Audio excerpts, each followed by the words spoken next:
Hello, and welcome to another episode of Stew and The Nunn, an online radio show and podcast focused on national security, policy, politics, and selfless service. We're here to give you an honest opinion, a different perspective, and hopefully a few laughs. We do this by not only interviewing guests, but also sharing our own perspectives and asking you, the listener, to interact with us on our chat room, via our Facebook page, and of course, on Twitter. Keep it funky. That's right, everyone. Keep it funky. Toby, I haven't played this sexy intro in a while. Man, I was about to say something. I was like, man, we need to, check that out, man. We need to check out that sexy music more often. Well, we have a great good looking guest on. He's kind of a suave kind of guy himself, so I thought it was only fitting that, Yeah. Oh, well, we get the ladies spun up, I guess what you're saying is I'm not. No, you are, but but they're used to seeing me and you. There's already a baseline of sexiness already between the Stew and the Nunn. You up there, you down there in the southern studio, a lot warmer than you were the other day, and me in the northern studio, a lot colder than I was the other day, because the other day our temperatures flip flopped, and we didn't. But yeah, I'm up here in the northern. You're down to southern, and we have a great guest with us tonight. Somewhere else, probably in a lot warmer place than I am. But anyways, how you doing, Toby? It's been a week. Good, man. It has been a week. I'm like, sorry, I apologize. I'm like trying to get the social media stuff going quickly here. It's been a good week. It's been an interesting week. We went from the brink of Armageddon, World War Trace, or III, as you could call it, to sadly being disappointed, 48 or 72 hours later to like realize that no, it's not going to happen, and I am still fat, and I'm not going to be invited. So, it was a real emotional roller coaster of a week. It was. But no, it's been awesome. The weather here in Texas has been cool. It's reminiscent of fall weather, also AKA Texas winter. So it's been nice. Everything's kind of settled down from the holidays. We're back in the swing of things. I got to go on another very successful and fantastic VO hunt. And, so life is good, brother. Life is good. That's right, dude. We are blessed every day we wake up on this side of the dirt, and for everything that the Lord gives us, for sure. But no, I hear you. Things have calmed down. They picked up my tree today from the curb, my Christmas tree. I finally dragged it outside and got all that done. And I'm looking forward to coming down there and seeing you in that southern weather here really soon. We'll talk about that later on. Just days away. Days away. That's right. We'll cover that later on. We got some special announcements for everybody near the end of the show. But no, I want to also give a big shout out to Enlisted 9 Fight Company and Veteran Outdoors, two of our big sponsors. Of course, I am sporting one of my favorite shirts. I've probably gotten one of the probably the first or second most compliments on this shirt. I call it the Dash shirt that I get from Enlisted 9. And when I wear it to the gym, I get a lot of people. They like the saying on the back. And I hashtag that a lot. And I do my gym Instagram hits and stuff on Stew and The Nunn. So, yeah, thanks to them, VO and all that good stuff. And speaking of Enlisted 9 and our good buddy Colton over there and what he used to do, I was, I don't know if you saw it on the Facebooks, but I was able to link up with our good friend, Mr. Dave Bellavia this week. Yeah, I saw that. I saw you guys are hanging out. It looks like you went and got yourself some wings. Yeah, we got ourselves some wings. And, Dave's the first time I've seen him since the Medal of Honor ceremony. And we've talked a lot, but the guy is going 1,000 miles an hour and he's bouncing all over the country. And so he just happened to land in Buffalo. And he says, I got a couple hours. Let's grab lunch. So we took it while we could. And, And a lot of laughs, a lot of stories, and crazy life that guy is living. I wish I could get into all of it, but one day he's got a whole nother book that could be just about his life since June. It would be as hard to believe as the story of him in Fallujah. It's been crazy what that guy's been going through. But yeah, so great week, good to catch up with him, and always good to see friends, and that's why I'm glad to be able to see you next week. But speaking of which, a new friend we've made, our guest tonight. You want to kind of introduce JP a little bit, and I'll bring him on. Yeah, no, like, do I have to do a sexy voice while I do it? You got to do the sexy voice. We've prepped the audience for a really good-looking guy coming on. Yeah. Now, ladies and gentlemen, tonight on Stew and The Nunn, your eyes will be pleased, your ears will be tingled with the sight and sound of our guest, former warrant officer, soldier of the United States Army. That's right, an 18 series. For those of you boys and girls that do not know, that is the nomenclature of badassery. The Special Forces, die Oppressor Liber. That's right, oppressors beware, ladies beware, because we are bringing on JP Cervantes.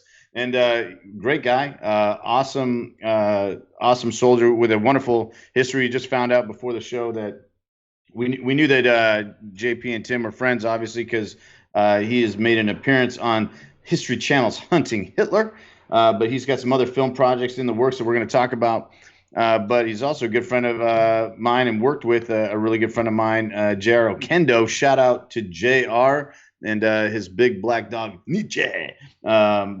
JR somewhere in the Southern Pines right now, eating steak, probably drinking Pappies that he didn't have to pay for. But it's great to have you on, ladies and gentlemen. An American hero, a war fighter, movie star ish, soon to be legend of the flat and off-white screens, JP Cervantes. Welcome to the show. You didn't know you were going to get that kind of intro, did you? Well, like, it's what I can throw together quickly. I'll tell you what, I was here laughing my ass off, man. Yeah. I'm like, if I'm not good for much, I'm a good hype guy. Yeah. Like, I need to, like, if only, like, I can imagine myself, like, talking to, like, a counselor. Like, if I went back to school right now, they'd be like, Mr. Nunn, what is it that you really want to do? What's your passion? I'd be like, yeah, so I really need to be a hype guy. Like, what's the career path? What's the track to get me to be, like, a professional hype guy? And then they'd be like, well, who do you want to hype? Like, and that's where I'd have the problem. It's like, I don't want to hype an athlete. Nah.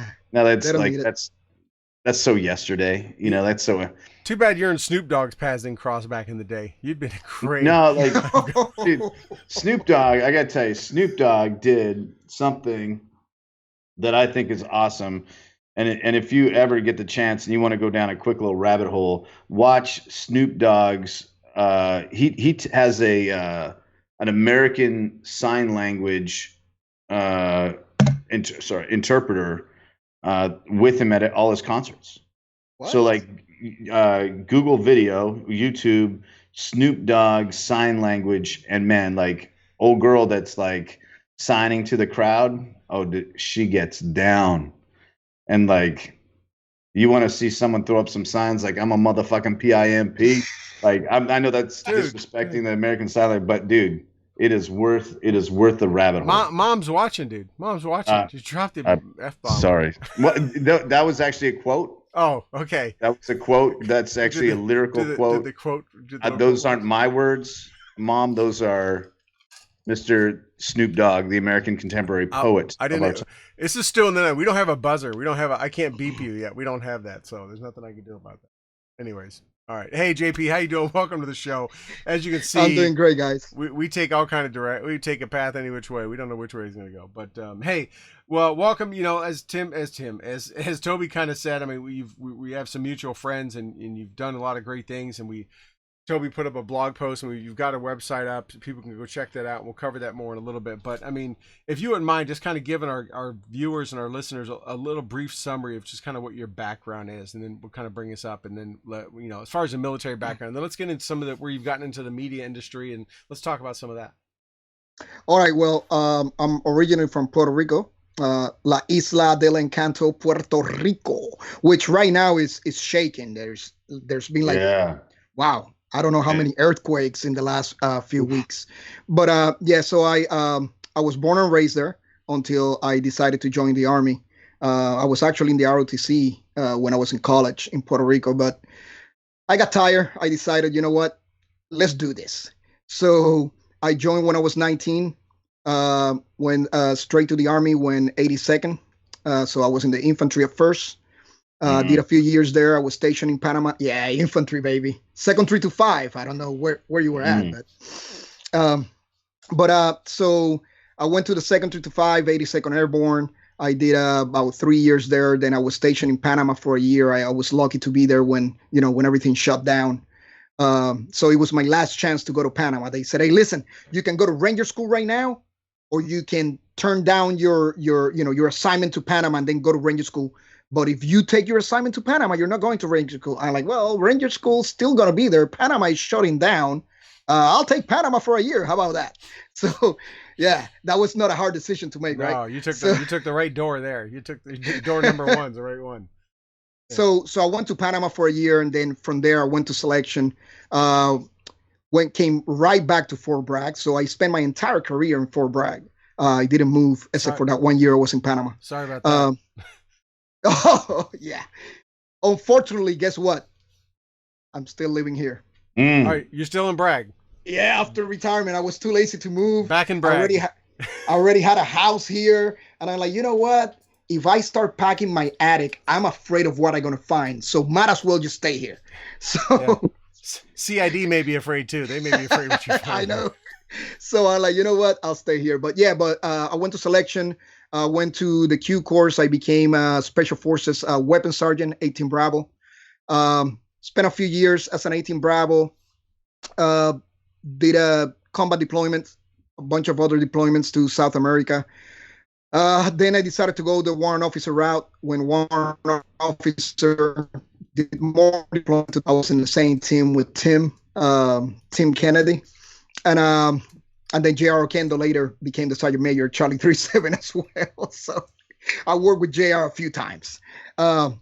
So yeah, I did that. Then I retired. I had a big rollover accident. So I ended up getting a medical retirement at 17 years. I could have pushed it more, but the problem is I was pushing it. And I was not letting my body heal. We're hard-headed. So even if they tell you, take it easy, no, you're going to keep pushing. If you're wearing that uniform, you're going to push it. At least that's the way I look at it. So I was hurting myself more than I was helping myself. And I decided, you know what, I'll take that medical retirement now. It's good that I did it, because within a few years, then my body completely healed. And I went back to the way I am now, which I'm not saying I'm great, but I'm better than I was before. So retired.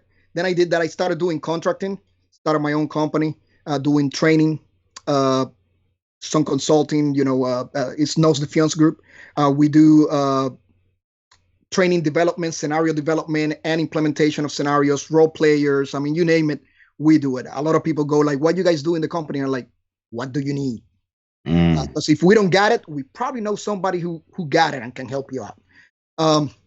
And then also got involved into consulting in some studio stuff with a technical advisor for military shootings, people shooting either TV shows or movies. I didn't get a lot of that. I did just a little bit. I kind of didn't like it. And then how I got involved mainly in the TV was when Tim Kennedy called me and told me he needed help with hunting Hitler, going down to Argentina and hablando, speaking the language over there. So I did that, help him out, and then everything just started falling from there. A lot of people started calling me, hey, listen, we like you, you know, we like the way you present yourself on TV, this and that. Can you do stuff for us? I'm like, yeah, sure, no problem. So, you know, I've done everything. I volunteer for nonprofits, for foundations. You know, if anybody asks me for a favor, I'll do it. I mean, that's the kind of person I am. I'm retired. I can pay my bills. So as long as you pay my travel, tell me where I got to go. I'll help you out. So. Nice. Well, it's funny you should ask. No, I'm kidding. But no, so really Tim, that helped break it open, and getting that exposure on hunting Hitler opened up some other doors in. Yes, actually it did. Right now there's a big project that we're working on. Well, it's not huge, but it is big in because of what it means for me. So in my company at one point, we didn't do it intentionally. This happened like a year ago. We got a phone call and we got involved into human trafficking. Not doing human trafficking. Like, you do human trafficking? Really, JP? I'm like, no, man. We do the recovery for the victims. So we got involved in that, and we actually did a successful recovery in another country. We do everything overseas, all those human trafficking recovery, because it's a pain in the butt doing it in the States. You know, we just tell the FBI the information and they'll take care of it.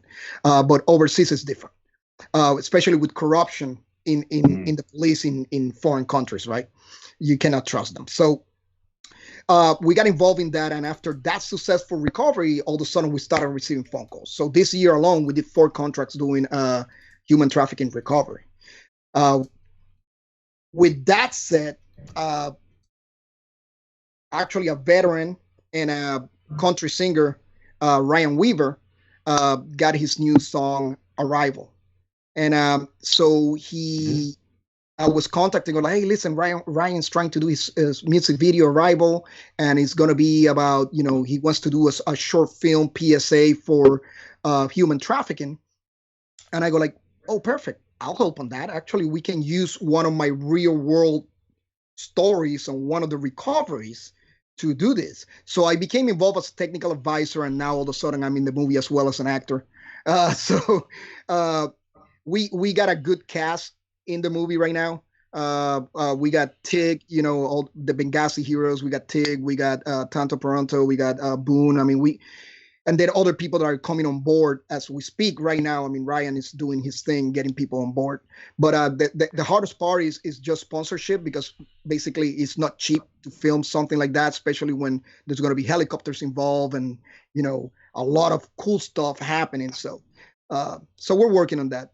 But anybody that's willing to help, contact Ryan Weaver. And he'll handle. Yeah, and so do you have that's our latest project. Yeah, go ahead. Is there a website up for this or anything like that, talking about the project and that kind of stuff? Is there a site for yet? Not that I know of so far. There's not a website. But if you look for Ryan Weaver on Instagram. Yeah, I just shared some of his stuff on one of the chat rooms. Oh, okay, perfect. Yeah, no, like, so he's a Ryan Weaver, pretty cool cat, Blackhawk pilot, right?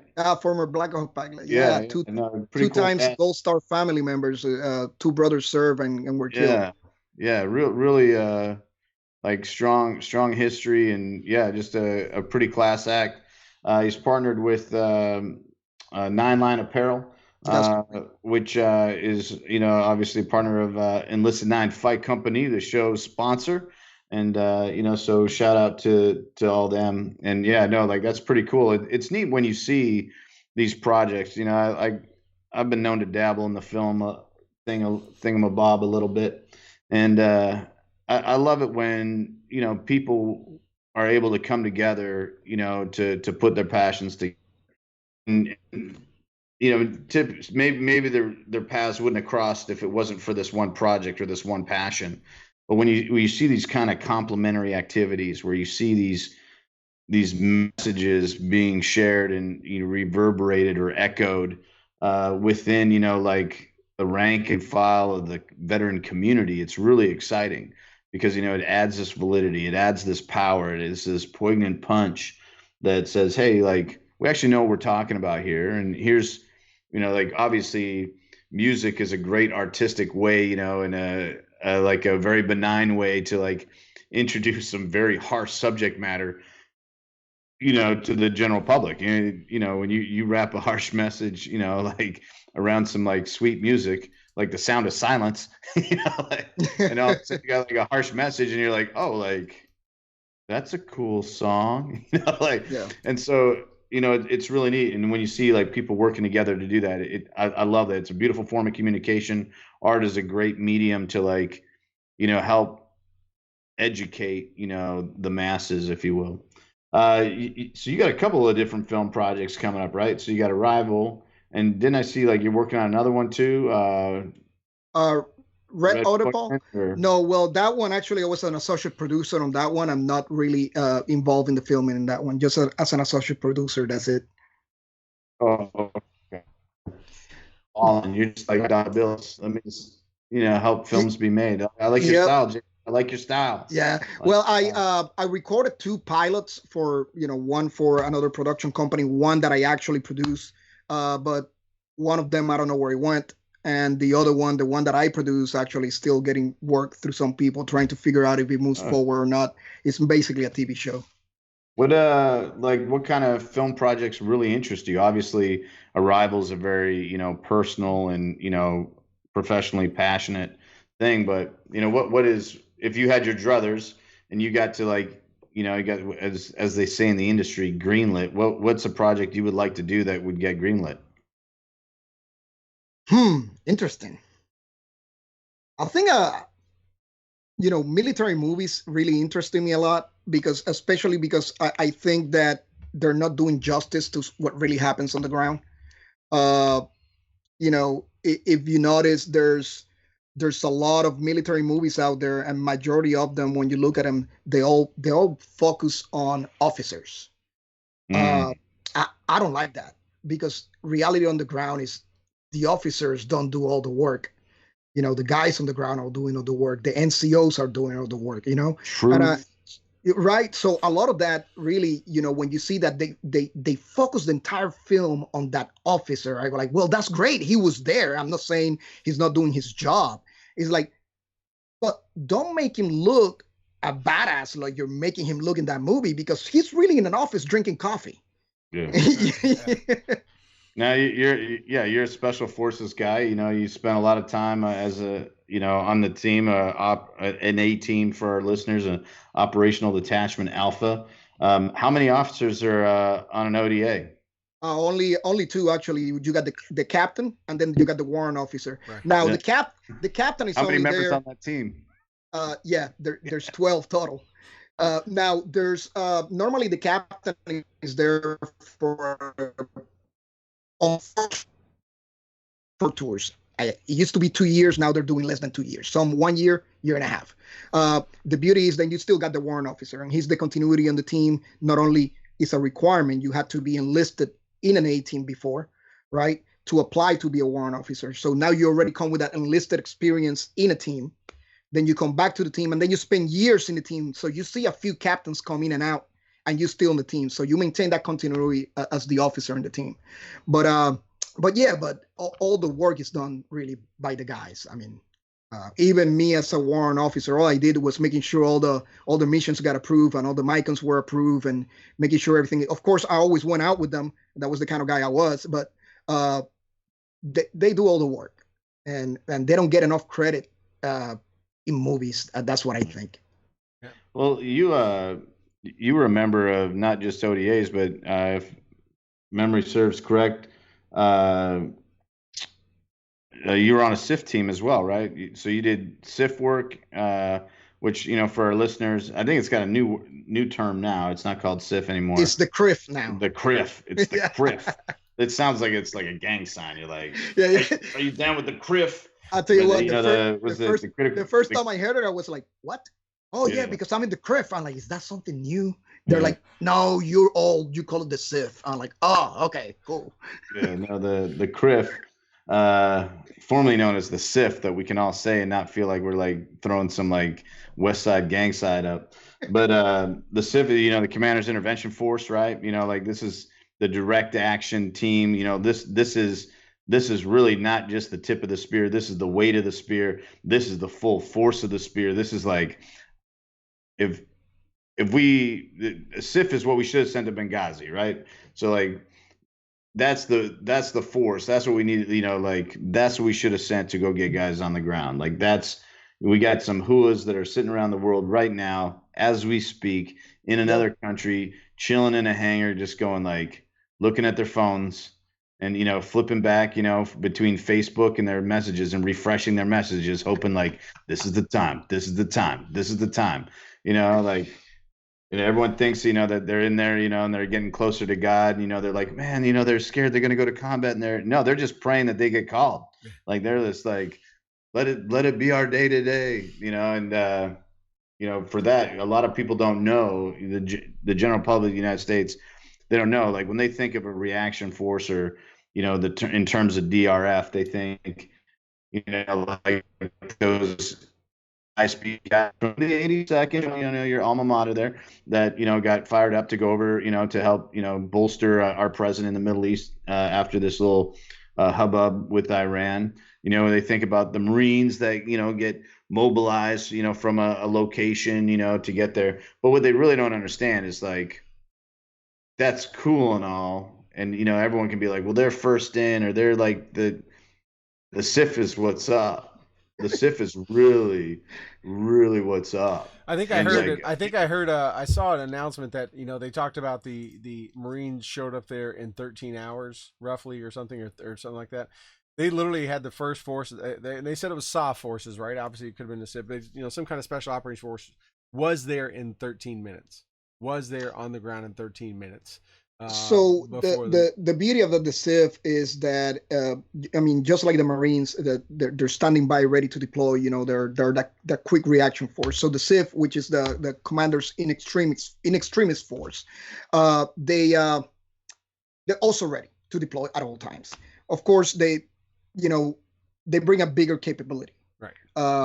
More assets, of course, and you're talking about assault force. You're talking about the recce and snipers. You're talking about helo teams coming in. You're talking about all kind of infiltration techniques. But a lot of people don't understand that, but that's fine.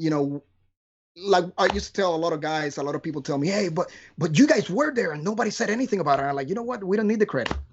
It's okay. You're not writing a book, right? You're not writing a book. Yeah, I'm not writing a book. I'm good. I'm not writing a book before I deploy to the mission. Right.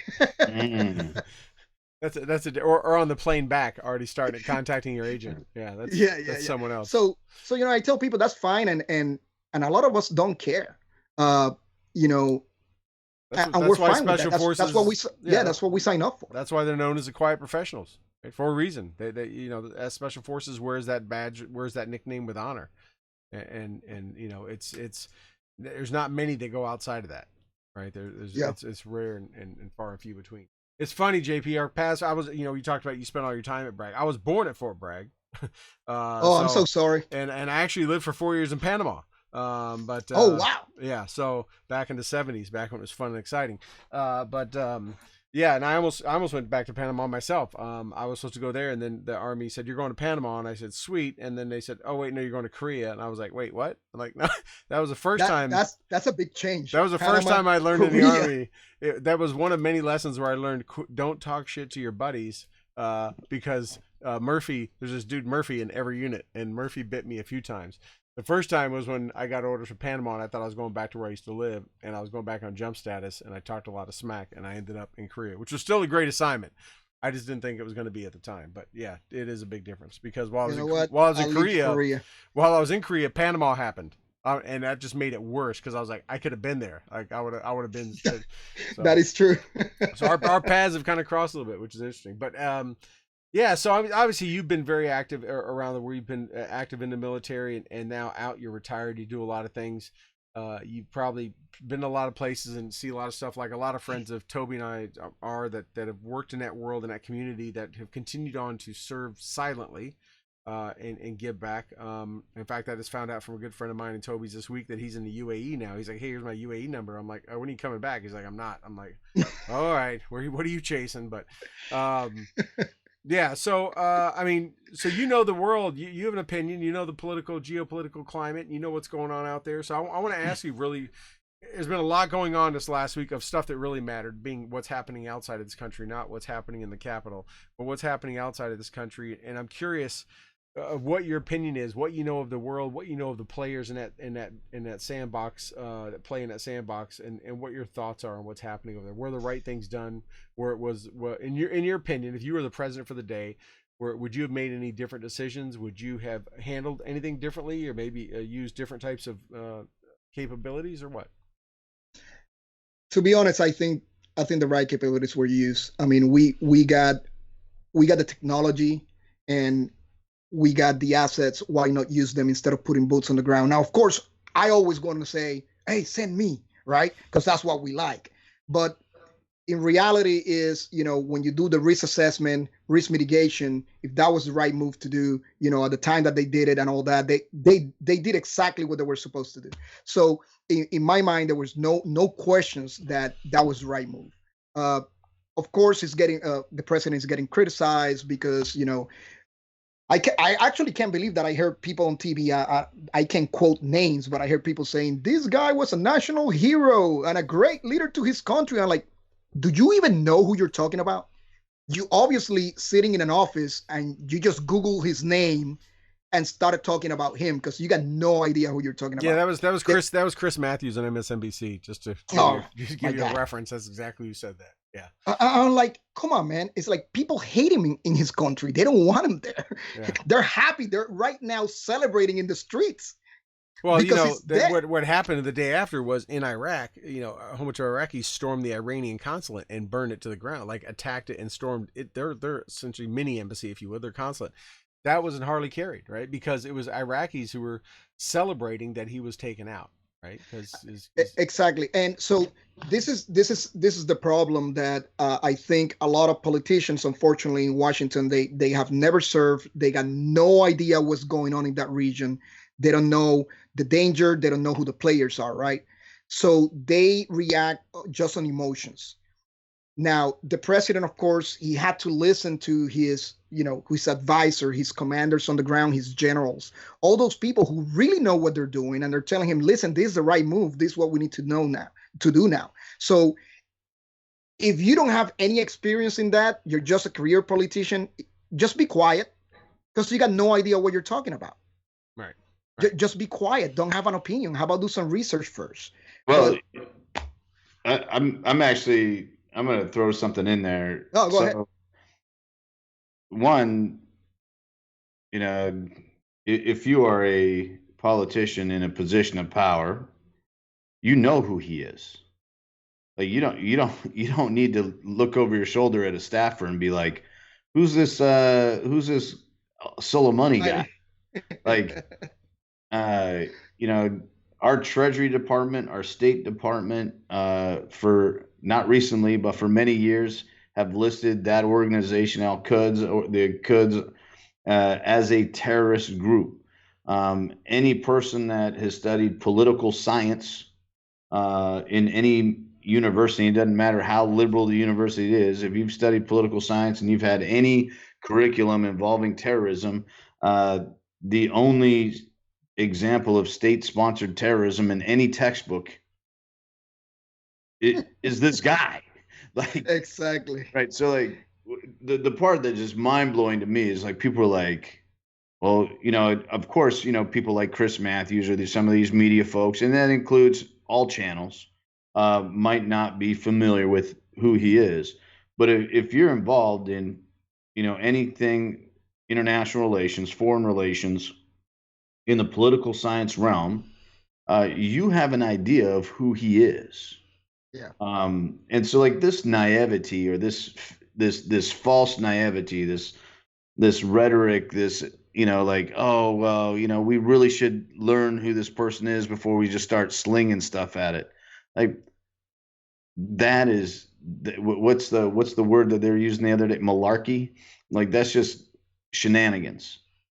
Like if you're in any form of leadership, if you're on the House Armed Services, the House Intelligence, the Oversight, any the foreign relation, like name any of those committees, you knew exactly who this guy was.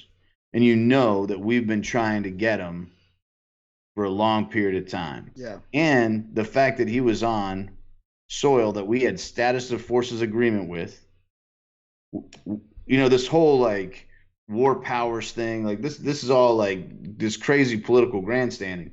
Like if you actually knew your job and you were doing it, I'm not even saying well, like just enough to get by. Like if you're doing the mediocre, level that you can do, that's why like anytime someone talks about this like Soleimani deal, it's like if you say anything about Soleimani other than like, well, that was the best $78,000 you spent or whatever a Hellfire's going for these days, like you are incompetent. You should not be there because you cannot be trusted with the public safety. Well, and there's some things that a couple characteristics I want to point out and get your opinions on too, but that a lot of people, the general public, 99.9% are not going to notice. One, we had this guy dead to rights for a while, right? They've already talked about past presidents had a chance to take him out. We didn't. There's reports now from people in Iran that have defected and left that said he was known to fly in commercial airliners with civilians to make sure that he was protected. The reports are we watched him for 3 days before he landed. We let him land there, like Toby said, right? Like you said, Toby, in a country with a SOFA, with a status of forces agreement. And not only did we let him land, we waited until he got into the corner of the airport. Like we held that because we're so worried about hitting, and if we'd have killed some civilians, taking him out, that would have been the cost of war. But we are so risk and sensitive and risk adverse to hurting anybody that our intended target is. They let him get all the way around to the corner, about to exit the gate or wherever he was, where there was no chance anyone else could get hurt except for the actual, the people that should have died that died in those cars before we took him out. Little things like that where we watched and we took, it wasn't like we just carpet bombed the entire airport. We didn't just shoot down an airliner because he was in it and say, well, we didn't shoot on any airliner like they did. But, even if we knew he was in it and said, well, he was that big of a target, we're going to take all those people out. We've held our country, not only this administration, but it sounds like past administrations maybe. We were reserved and we were disciplined to, even though he was taking lives, to make sure we had the right time to do it. And the American people, and especially the media, just ignores that. They don't even pay attention. Oh, of course, because they ignore it, but the media ignores it because that's what they do. They want to create that drama. They want to get that going, and they want to get people stirred up, and that's what they do. And then the people ignore it because they just see a post, right? Do you realize, have you ever seen when somebody's on Facebook, right, and somebody shares a link about something, and somebody just reads the title, repost it, and goes off about it, but they haven't even read it. And you go like, dude, what are you doing? And that's 11 years old. They're like, oh, you didn't even. Oh no, well, like, dude, you can't just repost stuff without reading it and knowing what you're reposting, because then you. Like I say, it's some of it's from 8-9 years ago. It's like you look at the date, you're like, that was a story like a long time ago. Yeah, no, like it's really funny because there's all these really cool studies coming out right now about like demographics that blindly repost.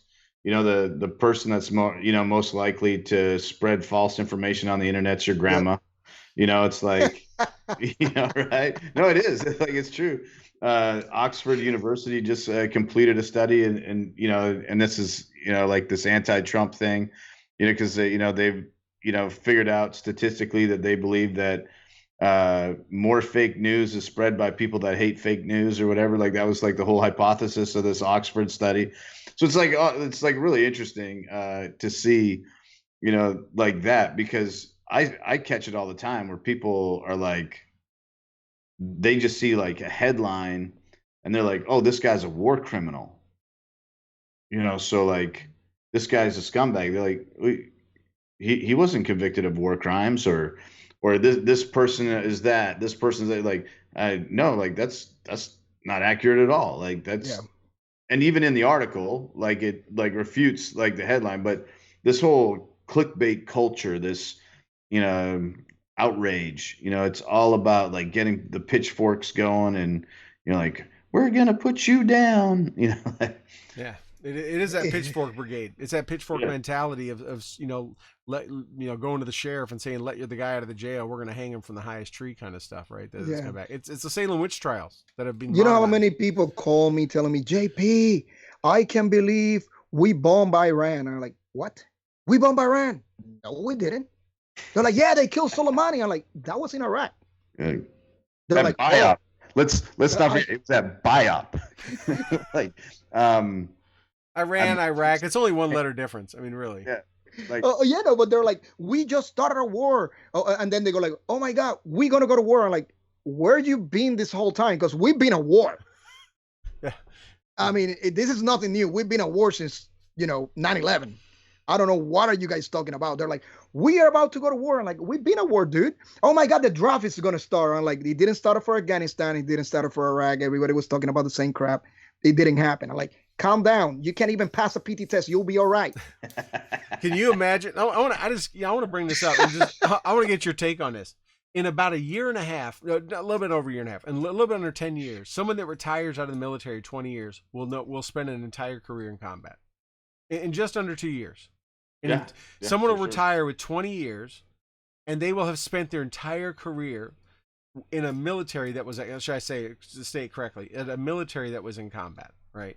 And not everyone's gone, obviously, but that op tempo, not the BDU, Cold War, Reforger, and all these kind of exercises but just it's just amazing to think that we're going to hit the 20-year mark in about a year and 10 months or something like that. Yeah, it is crazy. Yeah, right. I actually know I know guys that have spent more than half of their careers not in combat, like deployed to combat, not in the combat,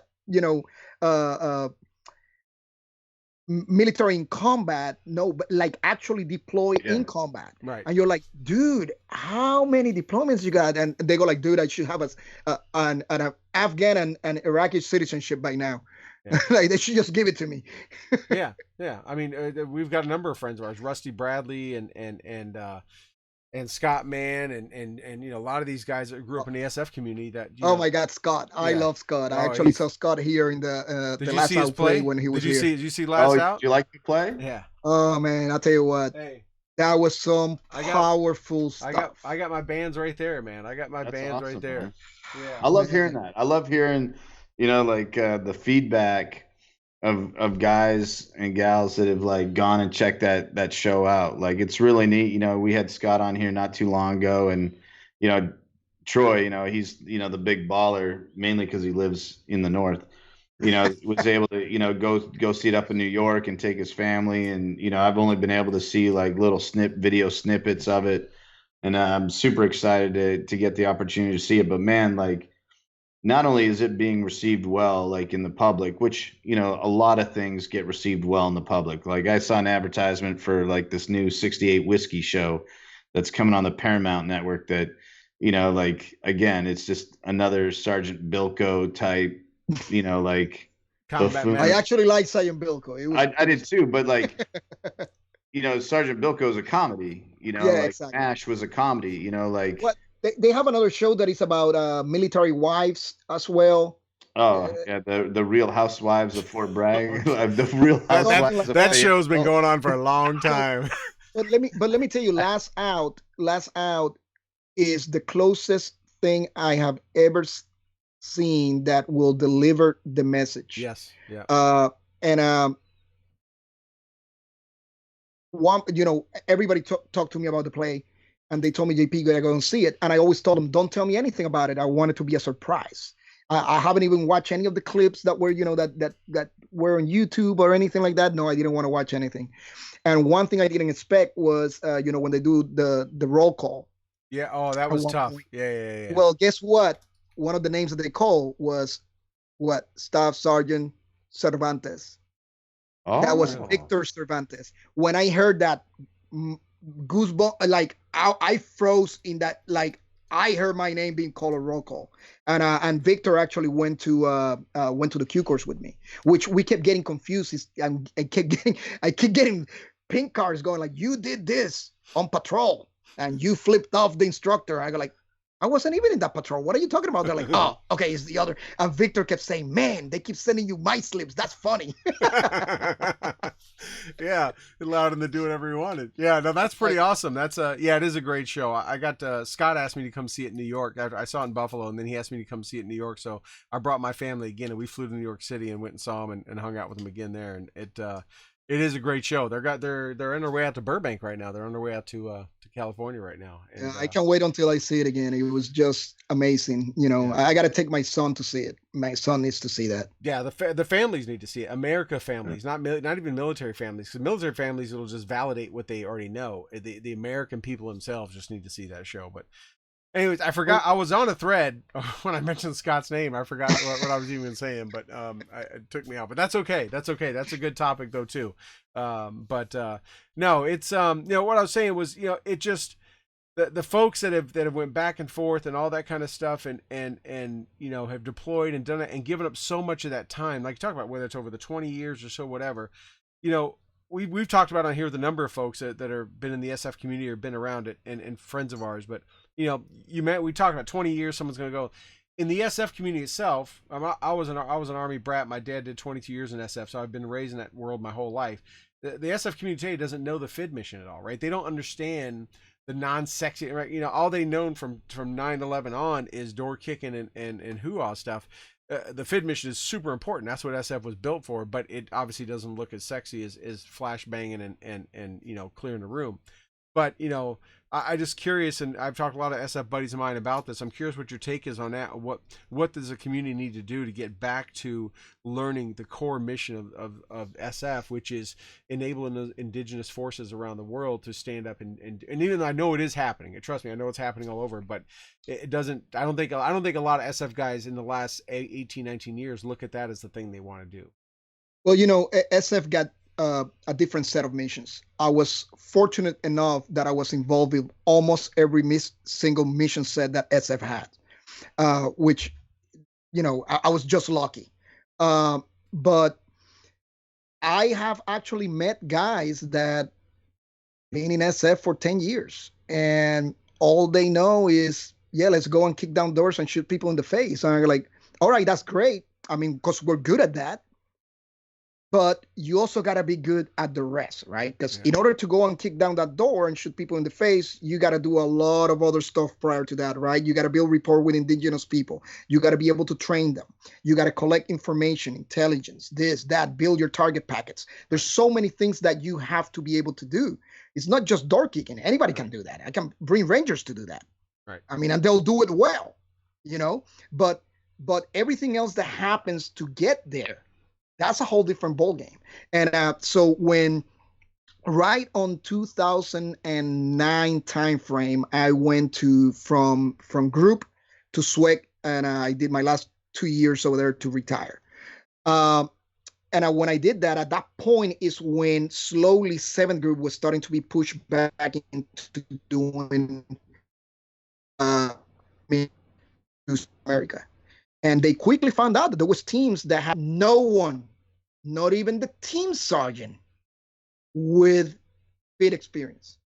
Yeah, I can believe that. Yeah, and it was a pain. It was a pain because now, you know, they don't know how to do. You know, they show up in country, and I'm not talking about any team in specific, but I'm saying they show up in country and they say, "Oh snap, we forgot this. We thought battalion was going to do that." I'm like, well, no.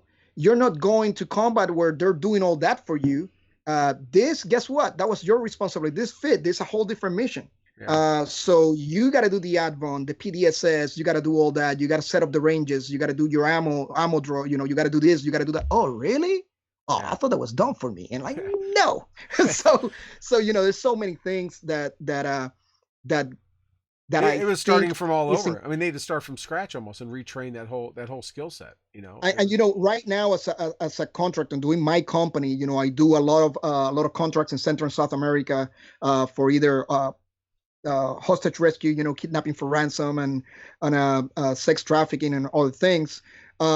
so when I go down there, I run into a lot of these other units that I have trained before when I was, Green Beret.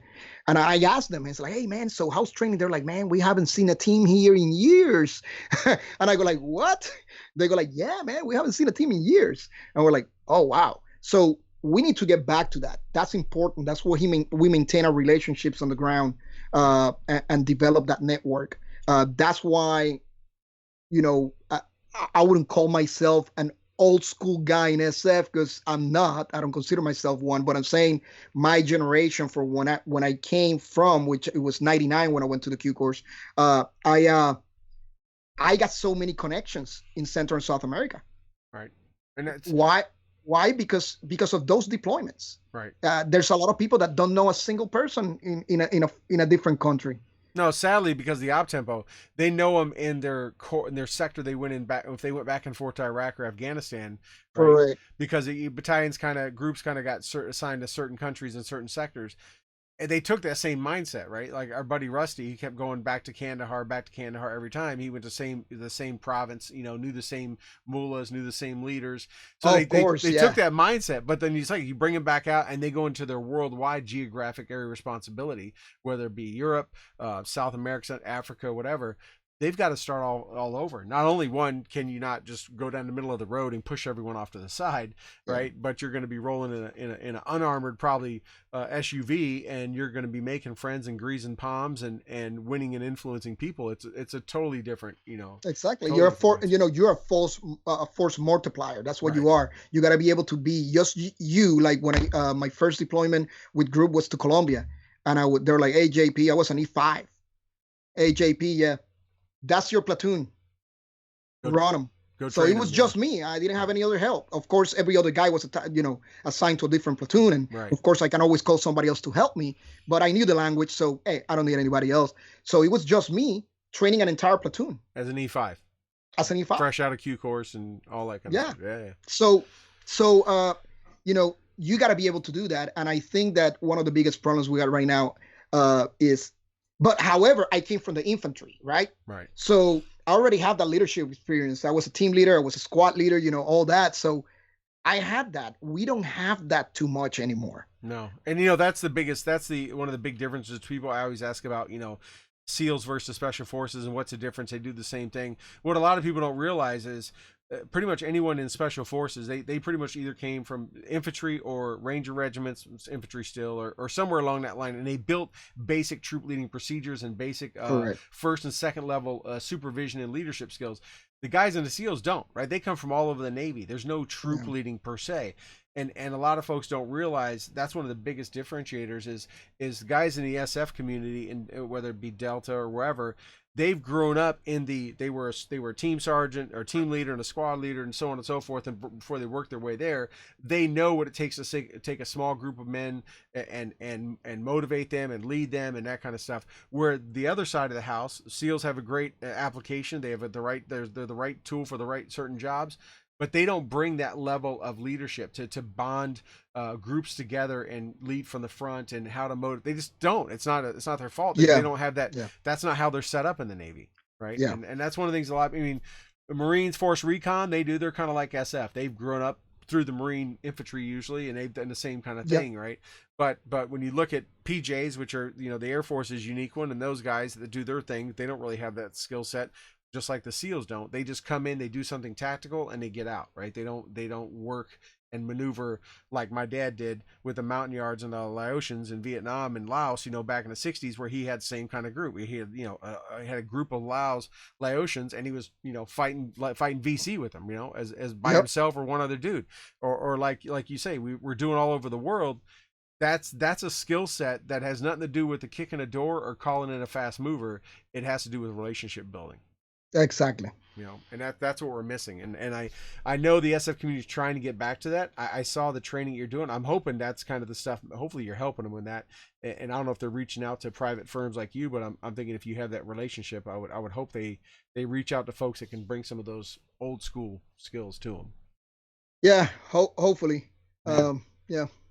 I know MARSOC is trying to go down that same track as well. For 5 years, I was a G chief for MARSOC Derna Bridge. So, kind of like the Robin Sage exercise. Right. I was there, one of their G chiefs over there, and they were in the same track, bringing guys from infantry or whatever it was before and running them through the ranks, kind of like the same system, which worked out pretty well for them. Well, I know the Army is, making a concerted effort to kind of get back to that skill craft. Like that's why there's these unconventional warfare exercises taking place. Like that's the whole premise, is because guys have been at war doing sexy things for so long that they've forgotten, or like you said, like they've had team sergeants that don't have that experience. And MARSOC is an example. They're trying to get into that game, and they don't have a history of being in that game. So they got to build those foundational blocks to go do that. But no, it's super neat to like see someone that has like all these different, talents or exposures to these different types of mission. And they're like, so I want to kind of circle back to your company a little bit, because, we talked about it earlier, and then we kind of just briefly scaled over it. Like some of the stuff that you do is like the role playing stuff, like helping like build that whole thing up. And, what a lot of people in the U.S. don't understand is like how we as a force overall train. It doesn't matter if you're special forces. It doesn't matter, if you're, a conventional line, leg unit.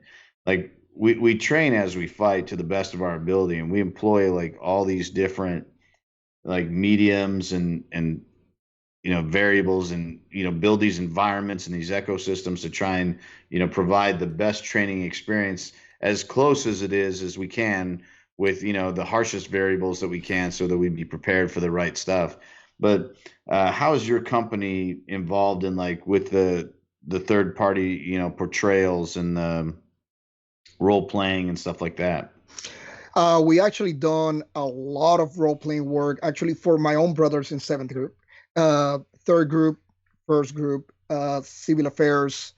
We done it for the police, and we set up scenarios where they're so realistic. A lot of times they just look at us, they're like, "Hey, is this part of the game or not?" And I'm like, "I told you, once we say go, everything goes." So they're like, "Oh, okay," because at some point that they don't know whether it's scenario or not, but we make it realistic for a reason. For example, a lot of people go like, "Hey, can you bring me? I want somebody to play the mayor for this city. I want somebody to play an ambassador for the embassy, this and that." We don't bring you just a guy to play a mayor. We'll bring you a real mayor. How about that? Guys, I love it. And so we go like, "Hey, you want to play in this? Yeah, come over." We bring you somebody who was an ambassador or was at that level at least. So, and then when it comes to everybody else, especially the guys that are going to be directly involved with whether it's that infantry commander or whoever it is, guys that been on the ground and can actually put him in situations where I know I've been there before. So let me put this guy in that situation and see how he reacts. There's no right or wrong answer. Like I tell a lot of people, they get frustrated in training, I messed up. I'm like, you know what? I'd rather you make that mistake now and understand the mistake you made now in training. That's what we're doing it. Because guess what? You don't get a redo when you do it downrange. Nope, that's the reason why we do it in training, right? That's exactly why. That make the mistakes there all day before you get someone hurt or killed downrange. Yeah. Yeah, make the mistakes, ask what happened here, because the problem is a lot of people make mistakes and then they get wrapped around their mistake and then they don't want to know anything else. Like, listen, you made the mistake, ask, what did I do wrong? How can I fix it? Okay, great. Try to put me in a similar position later on. Let's see how I do, and that's the best way to do it. JP, I tell a lot of people, I give a lot of talks about training and leadership, and I tell a lot of people, we don't learn from our successes. We don't. We learn from our mistakes. When we do things right, we're like, yeah, it went right. I expected that to happen, and we just move on. We never. And if people think back to their lives and what they've done, they'll realize, why did I do it this way? I didn't do it that way last. It's because we don't learn. It just doesn't stick in our psyche. It's what sticks is when we make that mistake and we suffered from it. That's what we make sure we never forget. Unfortunately, a lot of us don't apply that when it comes to marriages. Like, we don't learn from our mistakes. Wow, that took a route I didn't expect. That was funny. But who's counting, right? True. Well, you never know. Each one's different, right? You never know. Maybe you just need to find the right ingredients to make the best recipe there. But hey, I got a question for you guys. What's your opinion on the recent deployments? When everybody started kicking out because of the Iran situation, they took cell phones and computers away from the units that were deploying for OPSEC, of course. I totally agree with it. I was actually happy that it happened. What do you guys think about that? No, like let me jump on that first, Troy. Yeah, go ahead. Because I actually had this conversation with someone yesterday or the day before. The idea that we don't do this is asinine. Like we have become so comfortable as a force with certain exposures and technologies that we have become tremendously complacent. Like the DoD just put out a policy letter about the use of DoD members on the social networking of TikTok.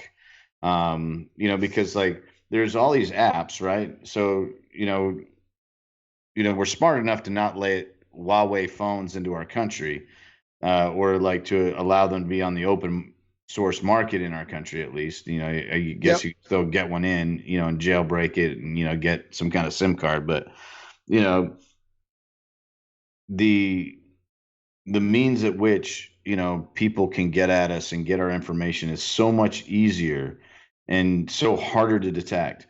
Like it always, like, anytime someone talks to me about stuff like this, I want to teach them about the lesson of the very first airborne operation, the raid on Ebene Mall in Belgium.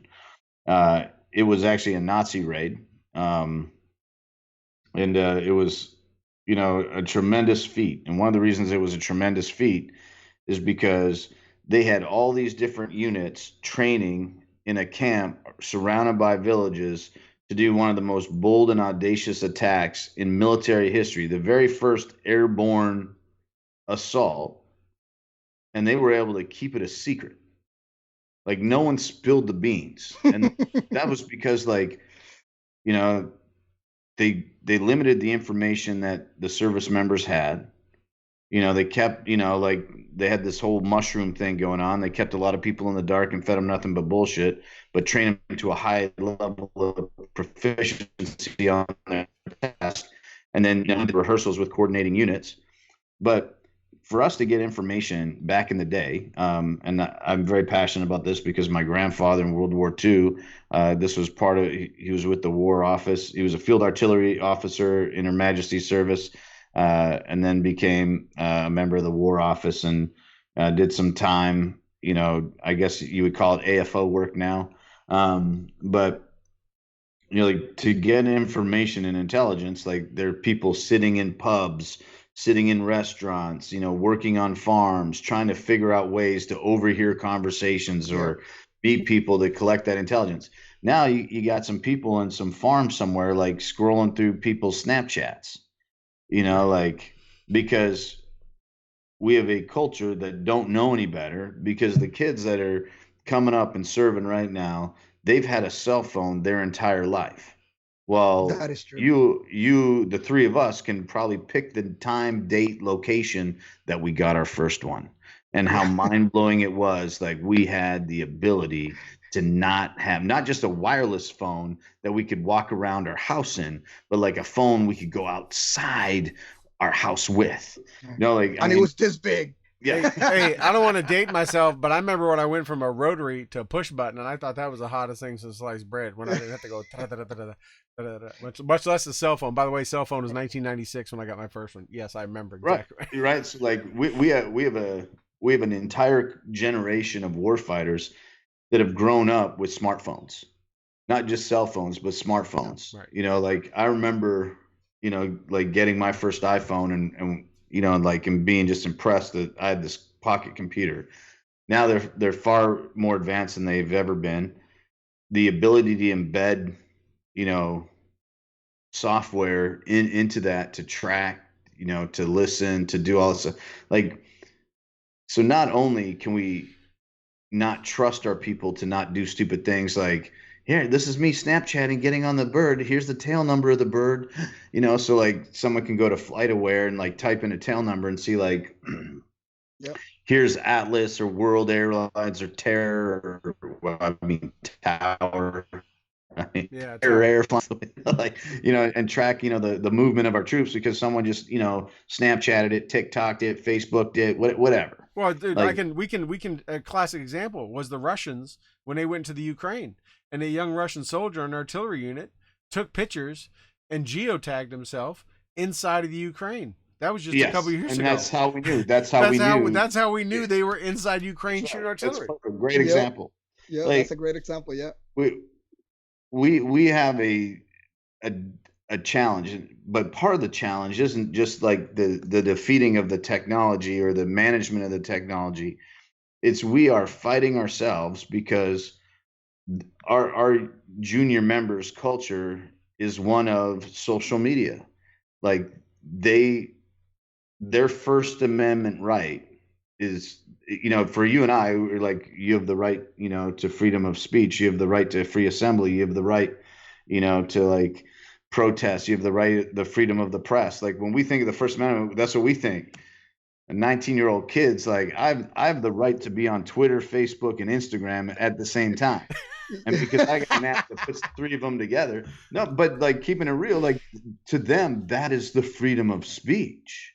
So let me take this real quick. You see them in the field in training, in the field, and they're over there with their oh yeah, here's my squad, we're in security, and like are what they, are you are doing, they really? man? That's what they're doing. They're out there. That's exactly why they took them away. Then I mean that was when I first heard that today. I thought, okay, somebody's wising up. But I mean, if it's gotten to that point, I mean, I've been retired a little over 10 years now, so I haven't seen that. But if it's gotten to that point, then that makes sense of why they took them away. Back when I was deploying and Toby was deploying, I mean, if you got back to some base where they had internet that you got 5 minutes on some crappy dial-up speed modem internet to send an email or say hi, that was a bonus. I mean, you knew who the Fobbits were. They were the dudes with headsets and a satellite on top of their sea hut because that means they had internet all the time. And, you were lucky to get that. You were hoping somebody let you use the Thuraya satellite phone for 5 minutes to make a personal call and you wouldn't get busted for it.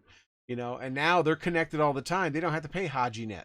They got it right on. They got a local SIM card on the market, and they're connected all the time. And that brings up, if they're out there doing that stuff, then you know what, the Army they had to change with the times, and I think that was the right change to make. Yeah, it was. Yeah, it was.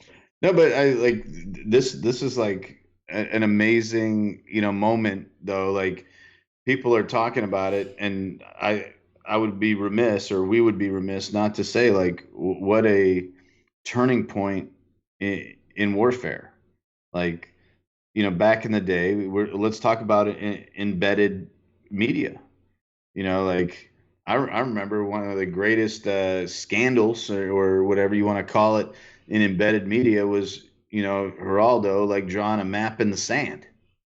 Like Right.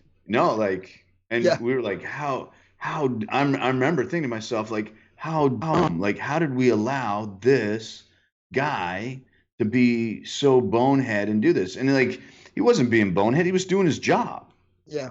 And honestly, like he thought he was doing it well. He thought he was like not only like, look how cool I am, like I can draw this thing and like I can share with you and paint this picture and spread the truth of what I'm experiencing, witnessing, and reporting on to the people that deserve to know it, the American people. And so like this is like one of those really interesting things, this thin line of like, what does the American public have the right to know? We could take it one step further. Like, what do the knuckleheads in Congress that don't have anything to do with these decisions have the right to know too either? Like we don't need to tell people like, hey, so we're thinking about going after Osama bin Laden. We think we've narrowed it down. We've been working on this for 8 years. We've exhausted hundreds of millions of dollars doing it. If we could get your unintelligent, uneducated, and completely situationally unaware opinion on it so that I can make a decision about what I'm going to do, that'd be great. No, or if I get 1,000 likes, we're going to go green light. Yeah. No, like I tell you what, you're right. Like if I get 1,000 likes, I'm bombing this cat right now. You know, like, but if I get 50 angry emojis, ooh, we're gonna delete this one. We're gonna dial it back, and we're gonna apologize. And if we can pass 200 comments, I'll bomb him again. Yeah. And if I get like fireworks celebrations in the comments after I do it, like, hey, maybe we'll just do a little celebratory fire. Well, that's throw right. a couple tomahawks up just for GP. We got some Moabs. We got a Moab that's about to expire. We'll drop that one just to get it off the books. There we go. Yeah, we have a buddy of mine in Puerto Rico posted a video of like the last words of these soldiers before he thought he was gonna die, right? And it shows a video. It's a firefight in Afghanistan. Sorry, in Iraq, and it shows this guy laying down. Right, there's a berm behind him, and he's laying down, and his buddies over there in the cell phone go like, "Oh my God, you almost got shot." You're like, "Oh my God, yeah, they're shooting this and that." And I'm going like, everybody's going like, "Oh my God, look at these guys, how brave they are." And yes, they're brave. They're in combat and they're military. I freaking love them for that. However, what the hell are you doing with your phone in your hand, filming your buddy instead of pulling security and returning fire? Right? You're over there with your phone filming your buddy because you're gonna become YouTube freaking famous. Yeah, that is the challenge, and I saw it. In fact, Troy and I talked about this. This was probably 2 years ago. I can't remember who our guest was. That we had a similar conversation, and that's like I confess I was involved in a documentary that was filmed while actively deployed, and there were some security challenges with it. We had multiple layers of security to make sure that before the footage, we took the raw footage and made sure that it was cleansed, redacted as much as we could before it met the public, because there's some things they shouldn't see or don't need to see, or they wouldn't understand anyways. It could be compromising to us. And when I say compromising, I mean like we would give the enemy an advantage about what technologies we have or call signs or something like that. But we started getting like this soldier filmmaker thing, and I was like part of it, and part of me feels guilty for doing it, and part of me is super proud that I was able to tell the story of our men. But like you got these websites, Funker, you got Live Leak, you got these like sites that people are trying to get stuff on. Oh, they are. Like, I mean,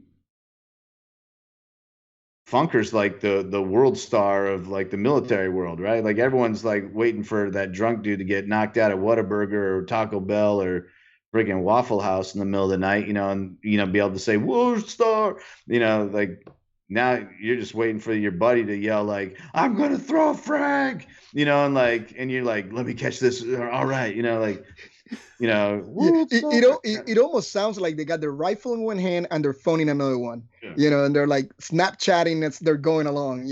How many of them have the bracket? I know they sell an iPhone bracket for hunting rifles that you can put on there. Yeah, they have the app. I guarantee you. I remember, we had the helmet cams, but they were operational. They were not our personal stuff. They were just helmet cams.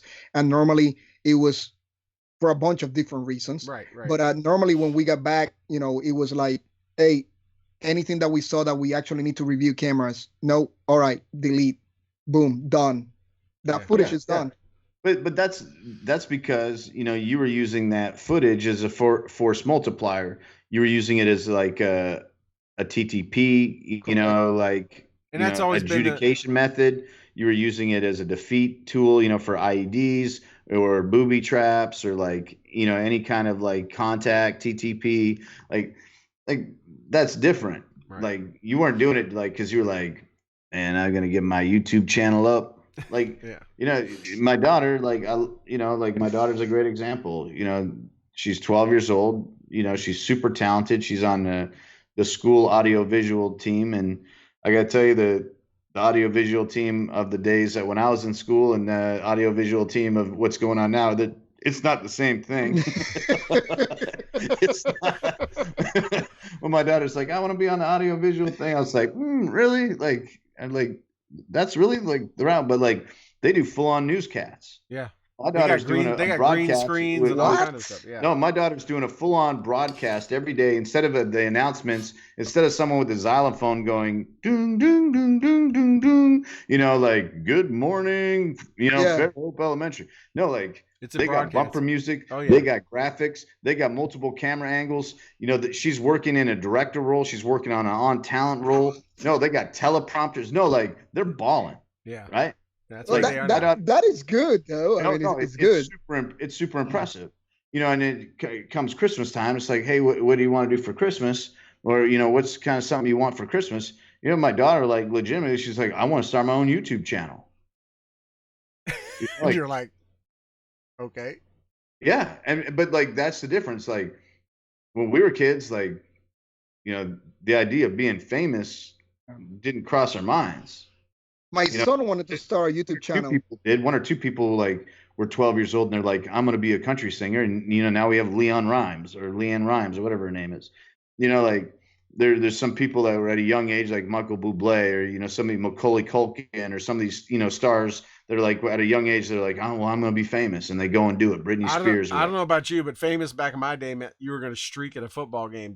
Your famous didn't go beyond the school walls. I mean, that was about as famous as you got. Or maybe you punched it. Right. What fame it was.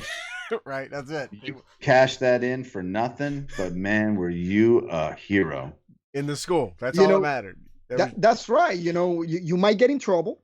However, your friends will always remember you for that. And even today, they still talk about it. Oh, of course. Class reunion, they're like, you remember where Toby?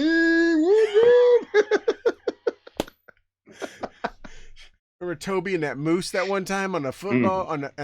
Yeah.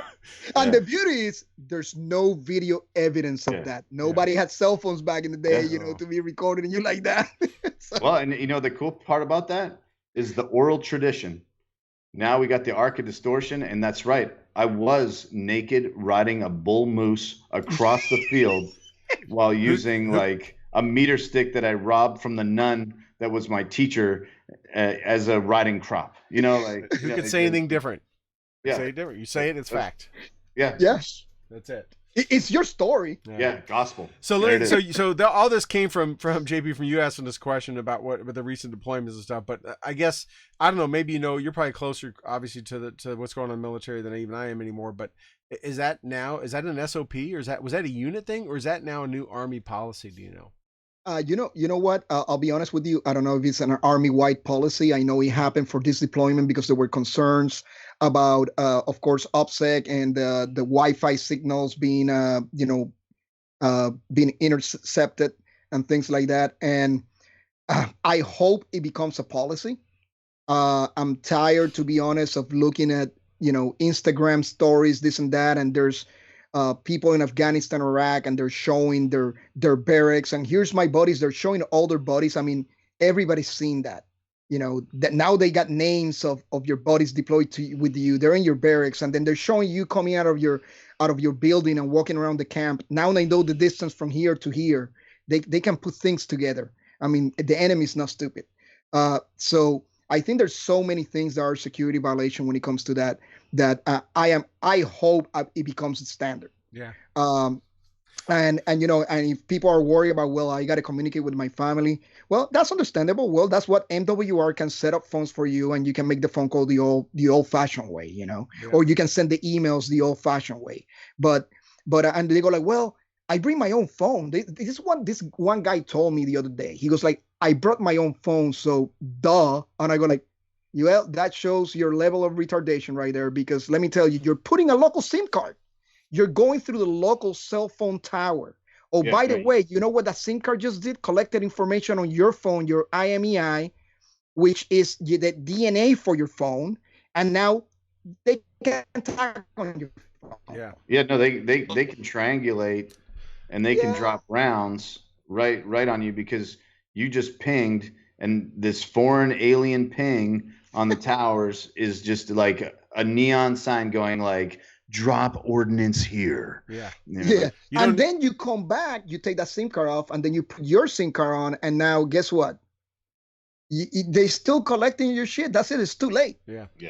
A couple of years ago, I was contracted. I was down at the guys in the Pensacola area. Some of your brothers down there, and I was teaching some classes on dark web and social engineering and geofencing and geolocating to some guys, some of your group guys down there. And it was about that. It was about the geo. And you talk about the guys taking a picture of their buddies, and then there's facial recognition technology, and they will reverse engineer their social presence and find out who all their buddies are, find out their connections. I mean, this is not super spy spook stuff or nothing. This is like generic 101 geek people that know social media stuff, and it literally, you can backtrack anybody if they're connected to somebody. You can watch any of the cop shows today. The cops show it all the time, and these shows like 48 Hours and all these different cop shows, right? What are the first thing they do every time? Let's go look at their Facebook page. Let's go. Oh yeah, that's who they're connected to. There's the other guy we saw in the video robbing the store. That's his buddy. Oh, here's his name. Oh, there's where he lives. You know. Yeah. You know, there was a message that came out from the Army. I didn't read the entire thing. I read the first few paragraphs, but it was talking about some family members from deployed soldiers started receiving weird messages on social media, family members. And it's because, of course, they started connecting over there. So now they know who their family members are, and they're getting messages on social media from Haji Abdul over there in a cave, you know, sending you a message. You're going like, hey, I'm here in my cave. How you do? What are you wearing over there? I'm wearing my burqa, and you know, and the goat is right next to me.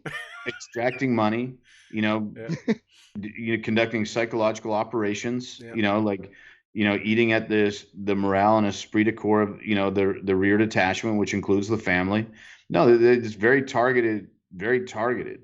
One of our chat rooms, a guy, I guess you know him, Thomas Mead, another guy I know. Tom Mead. He's like, tell them to go wait in the line at MWR like the rest of us had to do. And then he said, shout out. He's like, big shout out to Pappy. Like, Mr. Tom Mead. Not only is his name JP, it stands for Pappy. El Pappy. That was so that was my call sign in the team. It was Pappy. Yeah. Hi, Papi. Yeah, that's what she said. Yeah, no, like that's why you're in seventh. That's why you're in seventh group. You know, like, keeping it south, keeping it south. All right, my man. Like we've been going for about an hour and some change, and it's been great having you on. Really love what your company's doing, and you know how that you're still using your talents and your experiences to, you know, to better the force, to share with the community. Really excited about your project with Weaver coming out, Arrival. Human trafficking is such a horrible crime. It's one of the worst crimes that humanity's ever committed against each other. Whether, you know, you go back historically and you look at, you know, any society, all societies, it doesn't matter how far back you go, we've been enslaving each other and like trafficking each other. And, you know, like, you know, I'm proud to live in an age that I've been blessed to live in an age that, you know, we look down on that for the most part, and to be part of a country and a culture that does not condone the trafficking of human beings and the sale and forced servitude or slavery, whichever, you know, politically correct term you want to use for it. So one, appreciate your company engaging in counter operations to that in the real world, and two, helping tell the story, because it's so important when we have an enemy, when we have our foe, to name that enemy, to name that foe, to say, you know, like as the kids like to, you know, always go back to Harry Potter, like, you know, the one that we can't say his name. It's like, no, bullshit. You have an enemy out there, like, say its name, you know, like, and you know, if you don't know the name for it, throw in Satan, you know, like you could be like the church lady in Saturday Night Live, and, you know, like you just be like, could it be Satan? You know, like you can throw it out there, because chances are it's probably related. You know, like evil's evil. If we have an enemy, you know, we got to say it by name. We have to go after it. Because by just letting the enemy know that we identify them as an enemy, that they know that we're going to fight, we're going to stand up, and we do not condone it. You know, that declaration of I'm on this side, you're on that side, I'm righteous, you're not, it is a big step, and we need more of that. That's, like, you can look at it politically for what's going on right now, or you can look at it just systemically for what you do in terms of human trafficking. Like, we got to say that we're going to do something about it as a start, and then do something about it. And for those of you doing it behind the scenes and now telling the story and partnering with Mr. Weaver, a Black Hawk driver, turned star, like, with a platform to do good. Love it, man. Super, super excited for it. Troy. No, thank you so much, JP. Appreciate you giving us a lot of your Tuesday or Thursday evening. Glad we got to meet you. Hope we stay in contact. And obviously we share a lot of the same friends as we found out tonight. Yep. And keep in touch with us.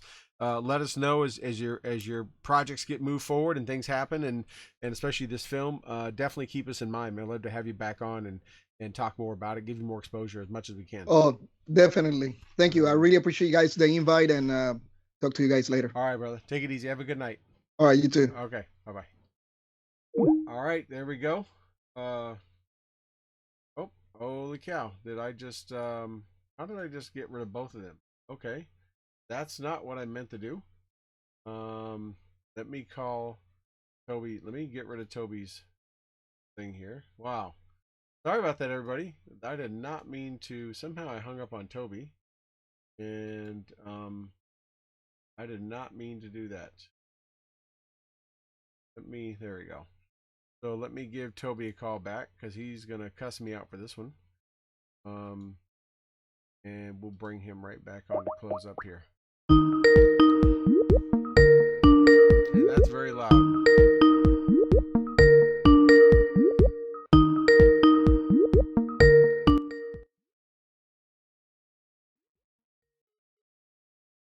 For the tactical games, I arrive about 3-4 days prior, and then leave 3 or 4 days after. Hold on, I got you guys back on air. I don't know what happened. Yeah, no, you hung up, and so we just been talking about drinking beer in the tactical games at Reveille Peak Ranch. All right, well, let me in Burnet, Texas. Let me close the show out. I'll stay right there. Let me close the show out. Let me wish everyone a good night. I don't know what. Hey, it's Stew and The Nunn. Bush League all the way. They can't see either one of you guys, so it's all right. They can only hear you. Everyone, thank you so much for joining us. Thank you so much for coming on for joining us on your Thursday, giving us some of your Thursday night. Thank you to JP for coming on and everything. Toby and I will see you next week. This is why I want to make sure I got this word out. Next Monday evening. Our show is Monday night, same time, 8 o'clock Eastern, 7 o'clock Central. We will be co-located in the Southern studio together, joined by a special in-studio guest. Not sure what else we're going to talk about, but join us Monday night, Martin Luther King Day. We will be on the air here on Stew and The Nunn, 8 o'clock Eastern, 7 Central. Change all your clocks, change all your calendars, tell all your friends, tell all your family. We will see you then. Everyone, have a good night.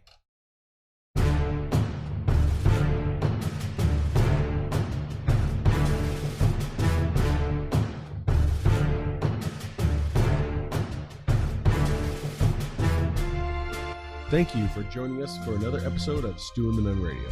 We hope you enjoyed your time with us, because we have enjoyed sharing our time with you.